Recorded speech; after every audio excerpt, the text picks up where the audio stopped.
I'm 83 years old. My daughter called last week and said, "Mom, we need to talk about your living situation." I knew what that meant. She's been circling around it for months. Assisted living, a facility, somewhere I'd be safe. I'm Margaret, and I need to tell you what I've learned about getting old and needing help. Because the choices everyone talks about, moving in with family, hiring caregivers, going to a facility, they're not the only options. And sometimes they're not even the good options. If you're younger than me, you might be thinking about this for your parents. If you're my age, you're probably thinking about it for yourself. Either way, I've tried most of it, and I want to tell you what actually worked and what didn't. After Richard died, I lived alone for the first time in my life. 46 years of marriage, then suddenly just me. At first, it was manageable. I could cook, clean, handle my own affairs. The house was quiet, but I told myself that was fine, that I preferred it. Then things started changing. Small things at first. I'd get winded walking up from the basement. My hands would shake opening jars. I'd forget why I walked into a room. One morning, I slipped getting out of the shower, caught myself on the towel bar, didn't fall, but it scared me. That night, I lay in bed thinking, what if next time I don't catch myself? What if I fall and no one finds me for days? So I called my daughter, asked if maybe I could come stay with her for a while, just until I felt steadier. She said yes immediately, said I should have asked sooner. Her husband was kind about it. My grandchildren seemed pleased. The first week was nice. Family dinners, conversation, feeling like I mattered to someone again. But then the reality set in. My daughter and her husband both work. The grandchildren have school, activities, friends. By the second week, I was alone in their house most days, just like I'd been alone in mine. Except now I was alone in someone else's space. The small frictions started. "Mom, could you not use so much salt? Your blood pressure. Mom, can you turn down the TV? The kids are doing homework. Mom, we're going out Saturday. You'll be okay here, right?" They weren't being cruel. They were just living their lives, and I was in the way of it. One evening, I overheard my daughter on the phone with her sister. I know it's the right thing to do, but honestly, it's exhausting. I can't even go to the store without worrying about her. I wasn't supposed to hear that, but I did, and I realized living with family doesn't make you less lonely. Sometimes it makes the loneliness worse, because you're surrounded by people and you still feel invisible. After 3 months, I told her I was going home. She worried I wouldn't be safe, but I insisted. I needed my own space, needed to stop feeling like a burden. Back home, I felt relief, but I also felt the weight of everything I couldn't do anymore. The stairs were getting harder. Cooking exhausted me. I'd drop things, forget things. One afternoon, trying to change a light bulb, my hand started shaking so badly I had to give up. Just stood there in my kitchen with this burnt-out bulb thinking, this is how it happens. This is how you stop being able to take care of yourself. So I looked into getting help.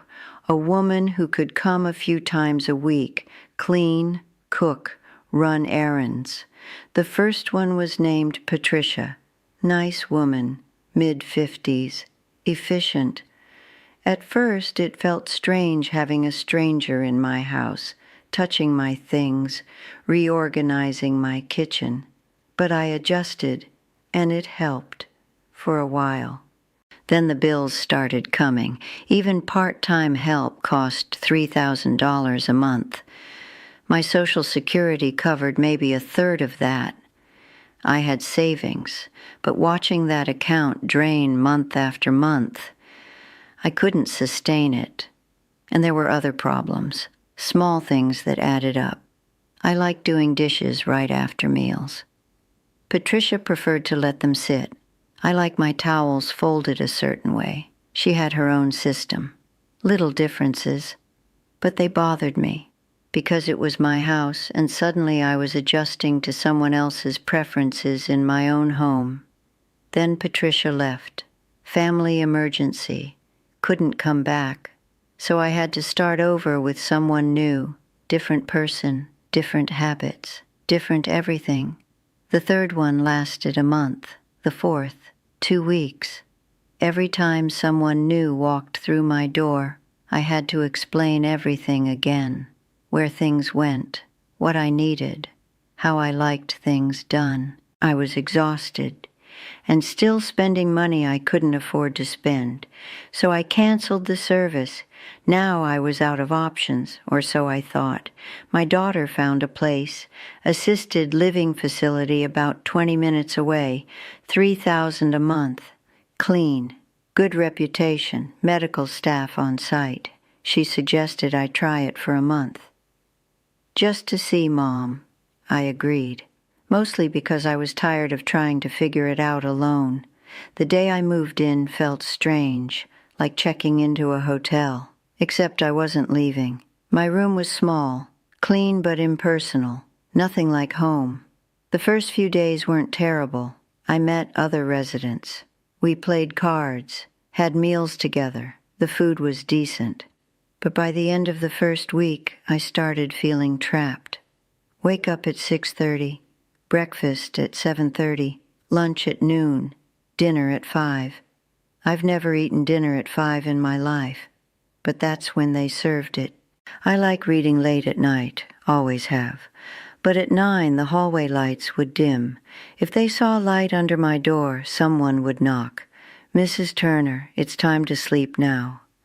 Time to sleep. I'm 83 years old. I've been making my own decisions for 8 decades, and now a stranger is telling me when to go to bed. One evening, I wanted to walk outside. It was a beautiful night, cool air, clear sky. I headed toward the door. A staff member stopped me. Outdoor time ended at 7, Mrs. Turner. Safety policy. Safety policy. Those 2 words became my prison. The worst part, I wasn't even that sick. I could walk, think clearly, take care of myself. But here I was, living like I'd lost all independence. After 3 weeks, I called my daughter, told her I was leaving. Mom, you said you'd give it a month. This isn't living. I'd rather struggle at home than be comfortable in a cage. The day I left, the sun felt brighter. The air felt fresher. I was free again, but back home, I still had the same problems. I still couldn't manage everything alone, still got tired, still dropped things, still felt scared sometimes. I'd tried everything, family, caregivers, a facility. None of it worked. For a few days I just sat, watched the neighborhood from my window, tried to figure out what to do next. Then one afternoon I was walking to the small grocery store on the corner. Not the big one, that's too far now, just the little place 3 blocks away. I passed my neighbor Sarah. She lives 2 doors down. Young woman, maybe 40, always looks stressed. She was on her phone, pacing. I can't leave work early again, Tom. My boss already said something last week. She hung up, looked like she might cry. I knew her situation. Single mother, works full-time. Her daughters maybe 7 or 8. Without thinking much about it, I walked over. Excuse me, Sarah, right. If you ever need someone to pick up your daughter from school, I walk past there every day anyway. She looked surprised. Oh, I couldn't ask you to do that. You're not asking. I'm offering. She hesitated. Then, are you sure? I'm sure. What's her name? Emma, 2nd grade. I'll be there at 3 tomorrow. That's how it started. The next day I picked up Emma, walked her home. She chattered the whole way about her teacher, her friends, a project she was working on. When Sarah got home at 5, she knocked on my door with a plate of food. I made extra, please take this. I tried to refuse. You don't need to do that. You're helping me. Let me help you. That became our routine. I picked up Emma every day. Sarah left food for me a few times a week, but it became more than that. Sarah's husband, when he was home between work trips, fixed my leaky faucet, helped me change that light bulb I couldn't manage. Sarah helped me figure out how to pay bills online, set up grocery delivery for the heavy things I couldn't carry anymore. Emma drew pictures for me, taped them to my refrigerator, started calling me Miss Margaret. One evening, Sarah said, "You know, you've really changed our lives. I was drowning before." I smiled. "You've changed mine, too. I'd forgotten what it felt like to be useful." And that was it. That was the thing I'd been missing. I didn't need someone to take care of me. I needed to still matter, to still have something to give. Now, I'm not saying this is the solution for everyone. Your situation might be different. Maybe you're sicker than I am. Maybe living with family actually works for you. But here's what I learned. You don't have to choose between total independence and total dependence. There's space in between. You can accept help without giving up control. You can contribute without exhausting yourself. Community matters more than money. I spent thousands on caregivers and still felt alone. Now I spend almost nothing and feel more connected than I have in years. Because money buys services, but it doesn't buy relationships. Sarah doesn't help me because I'm paying her. She helps because I help her. That's different. I still have something valuable to offer. I have time. I have experience. I can walk a child home from school. I can listen when someone needs to talk. Age doesn't make you worthless. It just changes what you have to offer. I'm 83. I live alone, but I'm not lonely. And I'm not waiting for the day I can't manage. I'm living now, today, on my terms. Maybe one day I'll need more help. Maybe I'll end up in a facility after all. But for now, I'm here, still useful, still connected, still myself. I'm grateful for this arrangement, for Sarah and Emma, for neighbors who check in, for still having something to give. I'm grateful I didn't give up after trying the traditional options, that I kept looking for something that actually fit my life. Thank you for sitting with me, for listening to an old woman figure out how to age without disappearing.